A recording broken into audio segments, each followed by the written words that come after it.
Hi, welcome to Coffee&Closers.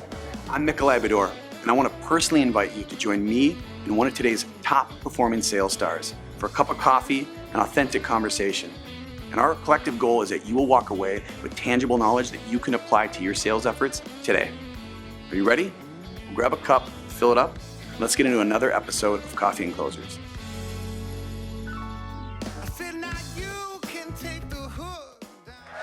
All right, welcome to Coffee&Closers. Thanks for coming. So it's been a crazy 2019, am I right? Yeah, we're on to the new decade. A lot of changes, a lot of things coming. Thank you, first of all, for supporting Coffee&Closers. If you're listening at home, thank you for tuning in.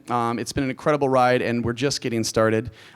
We have some exciting announcements that are changing for us.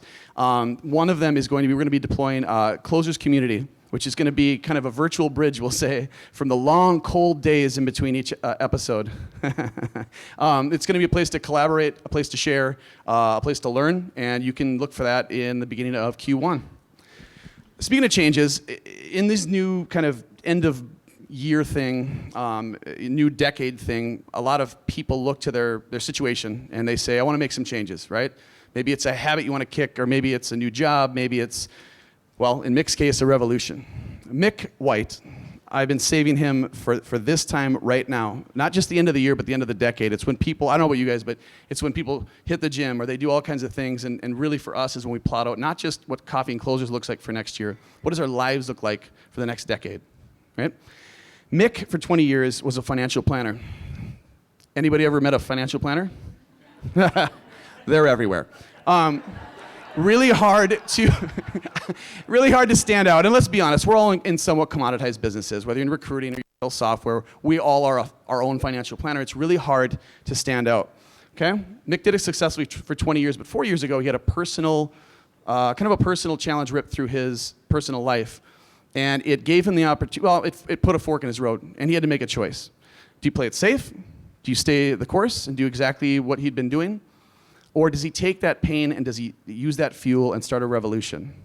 He did just that, and he started the 100-Year Manifesto. And I'll let him explain what that is, but basically he has taken what was a commoditized kind of thing, and he is changing the lives of founders, entrepreneurs, and so on from a financial standpoint, but also from a life standpoint. That is why he is our last guest in 2019. Please put your hands together for Mr. Mick White.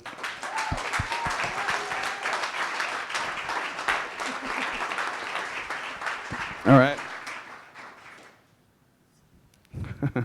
Here we are. You're not going to cry, are you? Not yet. You'd be the seventh. That's been a trend this year. So I just ripped through your entire career. I want you to fill in the blanks, but here's what I'd love to do is kind of understand you, where you've been. What is the 100-Year Manifesto? And then how has sales played a part in your life up to this point? Yeah, so the 100-Year Manifesto is just a framework for your life. For entrepreneurs or business owners, like, the question is, like, what are you really trying to do? Like, how do you define success, and what does that look like? And so I got started. My father's a business owner, entrepreneur, always had some sort of business going on, and has been in the insurance industry since I was about 6 years old.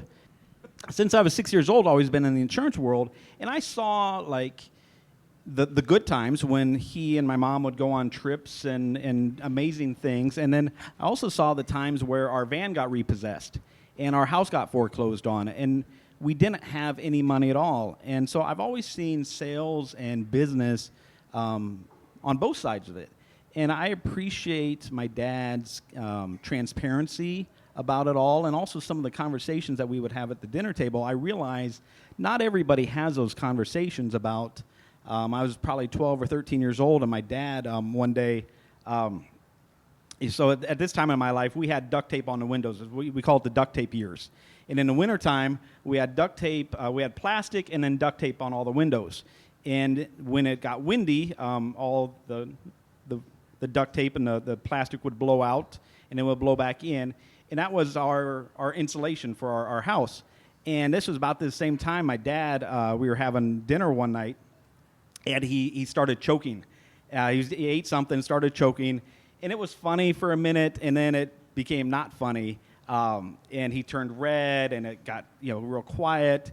And as a 13-year-old, finally he caught his breath, my dad did, and kind of heaved this big sigh of relief. And I kind of snapped my fingers, and I was like, shoot, I thought we were going to be rich. And I knew we were going to be rich because Dad had a bunch of life insurance. And I thought that if he wasn't there, we would have some money. And it was really, I saw the impact, I knew the impact that my dad was making on people's lives in a sales career, wearing a suit every day, working hard for our family. But I knew firsthand, like, if Dad wasn't there, our family was still going to be okay. And so I've always kind of grew up in sales. I thought I was going to be a high school history teacher for a while. I got that out of my mind after I graduated college. Was in my father's office for about 9 years, moved up to Minnesota for a bigger opportunity. And then 13 years later, here we are sitting at Coffee&Closers. Whew, you made it. I made it. Clearly. This is it. So this is a sales show, as you know, and we're going to talk about all kinds of stuff. But something that you're known for is your unique prospecting abilities, like how you approach prospecting. Would you share that with us in detail? Well, yeah, sure. The first time Mick and I met, we had coffee at a coffee shop not too far from here, and it was before the Coffee&Closers days. And I had it was during these last 4 years. It was a tough time in my life, and I had a 2-year-old sitting on my lap, and Mick sitting across from the table from me, and I just lose it, just can't get it together. We hadn't even said hello yet, and I lose it. And Mick, as he does, was just like, "Dude, are you okay?" And I can't respond. Like, I am just in tears. And he's like, "Can I pray for you right now?" And so in the midst of all these hipsters and beards and everything else at this coffee shop, Mick gets up, comes around the other side of the table, and prays for me while he doesn't even know my son's name sitting on my lap, why I'm in tears. And I think that unique prospecting, that you might call it, is really just a transparency or authenticity of, like, this is who I am, this is what's going on in my life. Like, I could have pretended like everything was great, but everything wasn't great in my life. And how we became instant, like, I will never forget that day. I will never forget that day that you prayed for me at a coffee shop.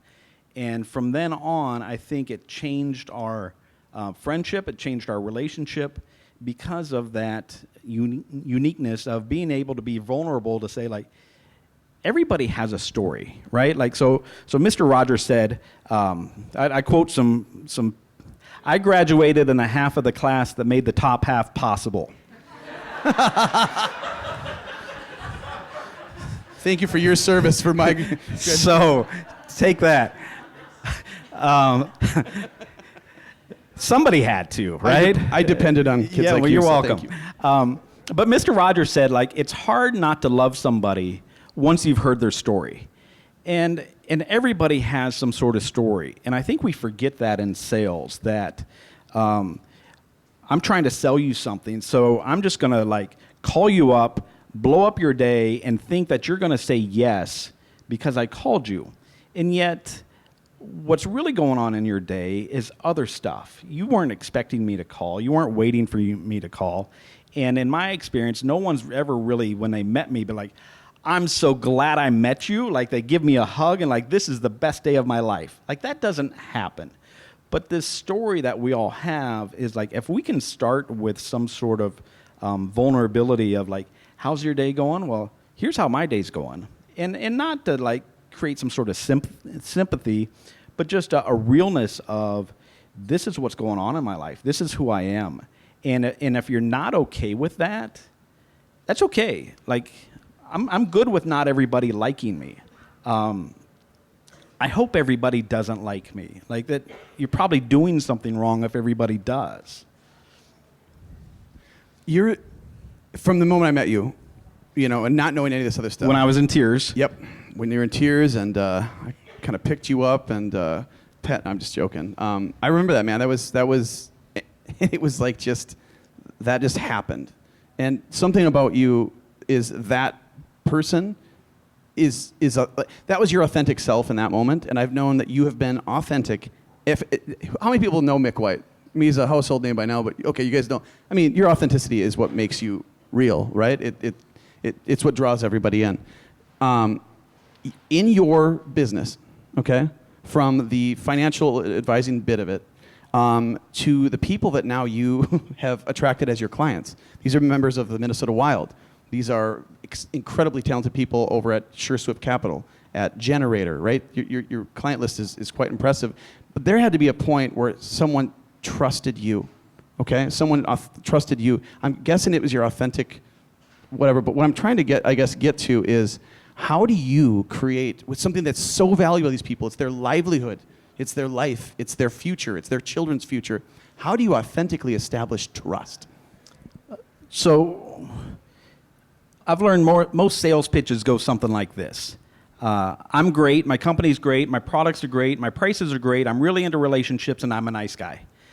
In fact, I'm so nice, I go to church twice a week, unlike your current person only goes to church once a week. Terrible person, terrible company, you're paying way too much.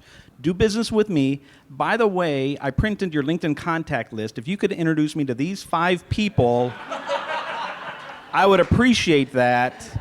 And I think, what part of that is like the golden rule? What part of that is do unto others? Because if we really did live by that, I talked to you about this of like, how many people, when they met their spouse, did they get married or did they get proposed the first time they met them?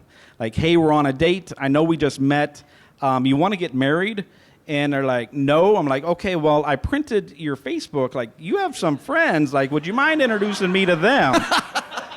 Like, I can't. That doesn't work? I can't. Well, I don't. It might. You do it enough, it probably works.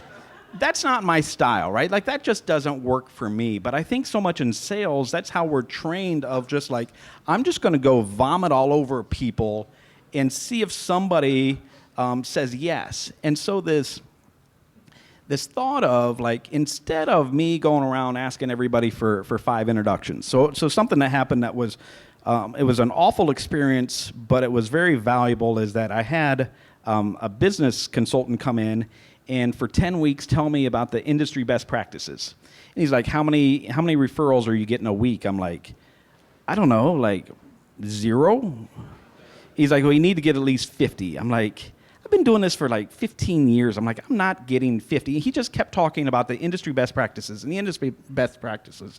And the whole time I'm like, these are not my best practices. And so to quote my philosopher, Popeye, like, Popeye said, like, I am what I am, and that's all that I am. I'm Popeye the Sailor Man, right? Like, Let that one sink in for a minute. did he not say that? He said it like he knew who he was. He's like, I'm strong to the finish because I eat my spinach. And then he said it again, like, I'm Popeye the Sailor Man. Like, he wasn't a navigator of the high seas. He didn't come up with like some sort of like creative, like, I got you, I tricked you, but I'm actually a sailor man. And he just knew who he was.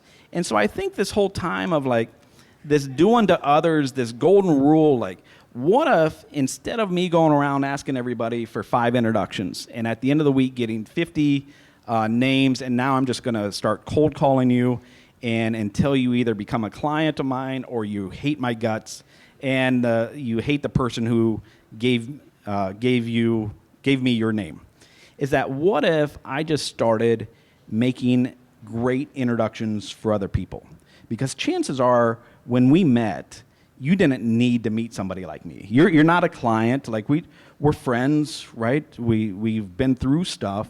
But maybe what you really needed was some people that I knew.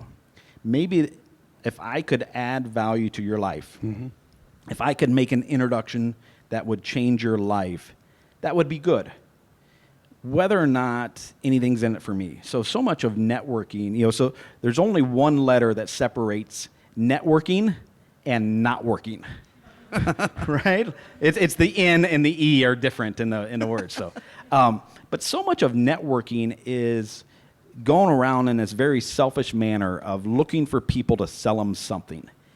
And instead of, like, what if I just went around looking to help people?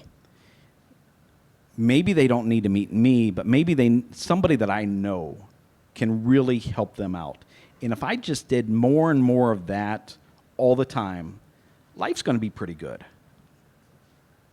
Amen. That's what makes you the best. Let's get a clap. All right.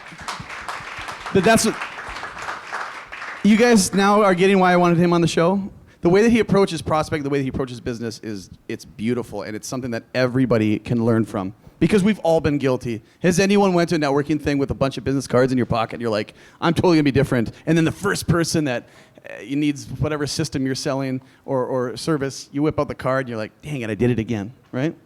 So let's talk about conversion, because rumor has it that's a challenge of yours, and the culprit was you that told me that. So how, this inspirational episode, I guess, is kind of getting over, selling against all odds, and that was really, it's hard. It was hard for you. Can you kind of talk about maybe how you got over that and how you were able to, win the trust of your incredible client list? So about 4 years ago, so I've been in sales since I was 21, and 4 years ago, through some personal stuff in life, I ended up in counseling for the first time. And again, I had at that point a 10-month-old sitting on my lap. I'm in counseling, and he's like, so why are you here? And I just tell him all this stuff, and he just sits back. He's like, that's a lot. And I'm like, and so he said, you're handling it pretty well. I'm like, apparently not, because I'm here with you right now. And so after the second session, you kind of give your little, evaluation, and he's like, you have anxiety, right? And it blew my mind, and because I did not know I had anxiety. And I've had this feeling since I was probably in junior high. As long as I can remember, I've had this feeling, but I've always thought I was shy. And people are like, you're not shy. And I'm like, oh, I'm shy. But it's this overwhelming anxiety that I have. And in a world of sales, to have anxiety isn't a good thing, right? Like that, because you're supposed to pick up the phone and just call people. And the heaviest thing for me in my life is a phone. To pick it up and to call somebody just doesn't happen. And so I had to come up with something else, because the ABC, right? We've always heard ABC, always be closing. And I'm like, man, that is so not me. And so I came up with the NBC, never be closing. Not just a hat rack right there.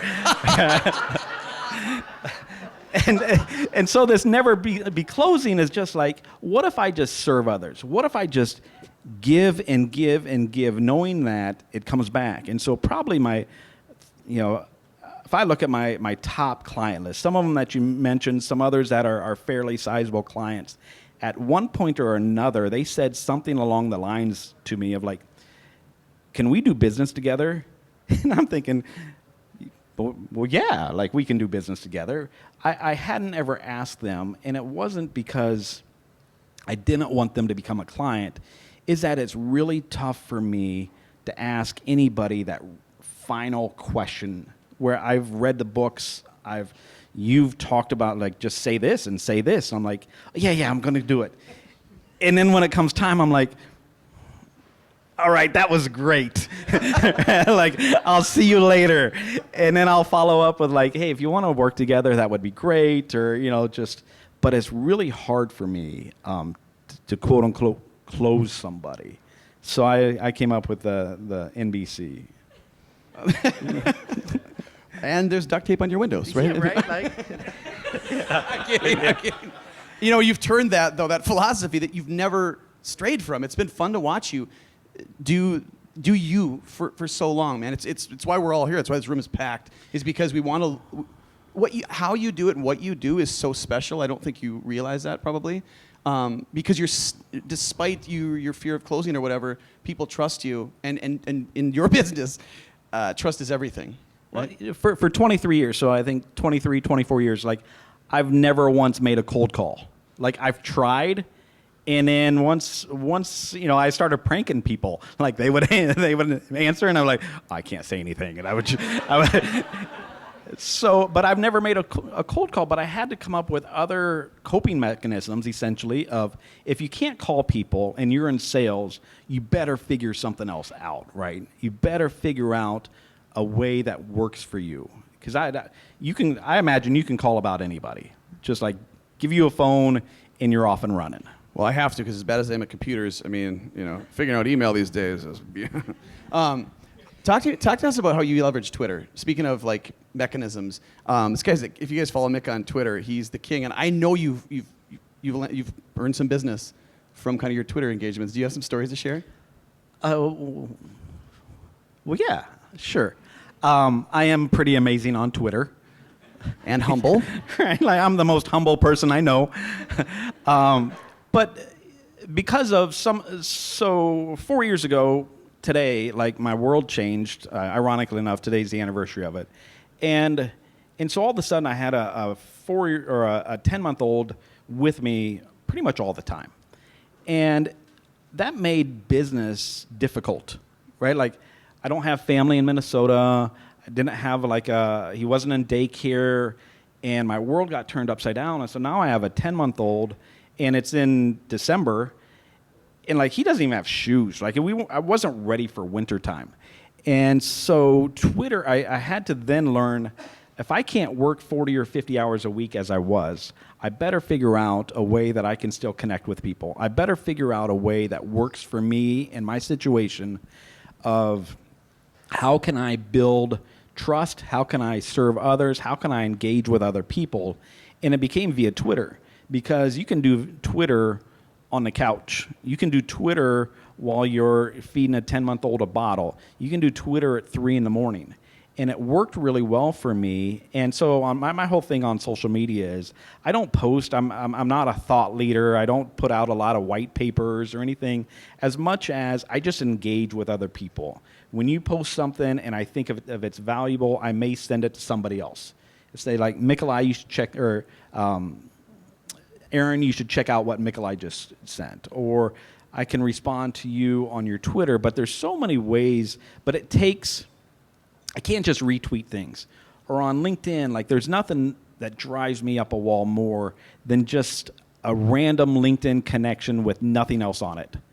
Like, connect. I'm like, what do you want to connect with me about? Like, put some effort into it. So I spend a lot of time on Twitter. I spend a little bit of time on LinkedIn.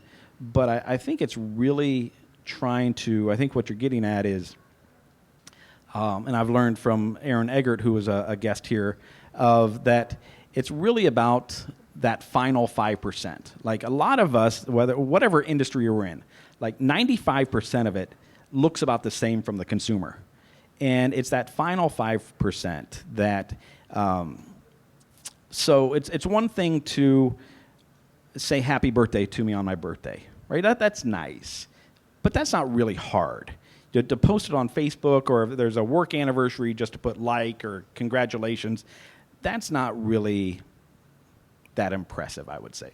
What's impressive is the people who reach out to me on the anniversary of my mom's death. Like, that means a lot to me. Or to say, like, Mick, I know December 3rd is a tough day for you.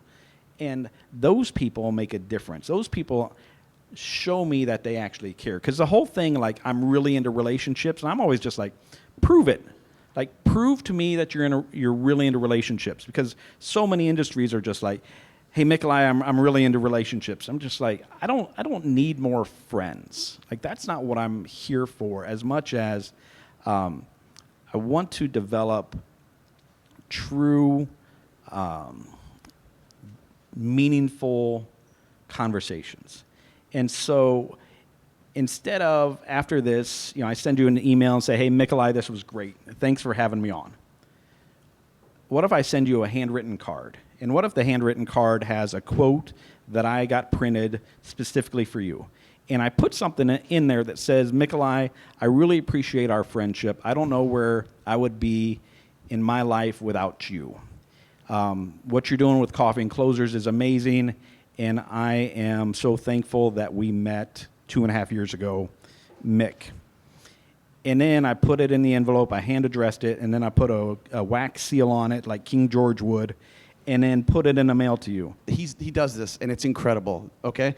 I have one more question. I'm going to take one more question. I'm not going to look that way. We're at the end, so we're going to open this up for questions in just a second. I'm going to have to wrap a question up. We're wearing the same shirt, which is pretty awesome. I think great minds dress alike. Is that the phrase? That's very uncommon, though, for someone in your industry to be able to dress like you want, okay? So since this is going to be kind of 3 questions in one, and we're at the end of a year, and anyone looking to make any significant changes in their life, whether it be going to the gym for the first time or, okay, everybody. I'm kidding. What I'd like to talk about is 4 years ago today was a hard moment. You used that fuel to start a revolution. And that revolution began with, I want to live my best life every single day till I get it. And then I'm going to go help others do the same exact thing. You saw those hands go up, man. Any advice that you could give as we end this season on how to live your best life, purposeful life, whether it's personally or in business? Yes, sometimes jeans and a t-shirt and a pair of tennis shoes is like, that's the best you can do. And the reality of like life is too short to go through being average. And at some point, if you're not happy where you're at, you got to make a change. And if you don't make a change, you're choosing to be unhappy.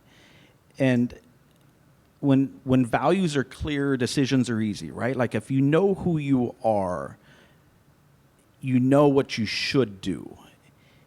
And most of us need some sort of inspiration or desperation to make a big change in our life. And frequently, the year end is that time to say, like, I'm going to the gym, I'm going to make these changes, I'm going to do this. But it doesn't have to be 2020. It could be today, December 3rd, 2019. And, Red from Shawshank Redemption, right? Like, Red said, like, get busy living or get busy dying, right? Like, or maybe he said it the other way around. Get busy dying or get busy living. Like, today's the day to make the change. It doesn't have to be someday in the future. But this thought of, if you're not okay with me having some tattoos or being in a t-shirt today, I'm okay with that. And if you hear my story and you're still not okay with it, well, then we're just not a good fit, right? Like, just trying to be very authentic to, I have some tattoos, and this is it. This is my life, and you get to choose your life. And if you're not choosing your life, you're allowing other people to choose that life for you, and that's no way to go through life. Like, so at some point, define your own success, define what your purpose in life is, and then go build your life around it. Go build your company around it. Go build everything that you want to be. Like, go do it today. Go do it January 1st, but go do it. Brother, there is no better way to end a season and no better way for us to end a decade than having you on the show, man. It has been a true pleasure. I know if I kind of sold you on being on here. This is why, though, what you just shared, man. Put your hands together for Mick White. All right, so what do we think? What'd you learn? Well, if you like that, check out coffeeclosers.com for upcoming episodes, recordings, and more. And don't forget to check out our sponsors. Each one has been hand-selected. They are best in class. Until next time, we'll see you at the next Coffee and Closers. Cheers. Say live, come on live. Live a life we love. Gotta live, I said live. Live a life we love.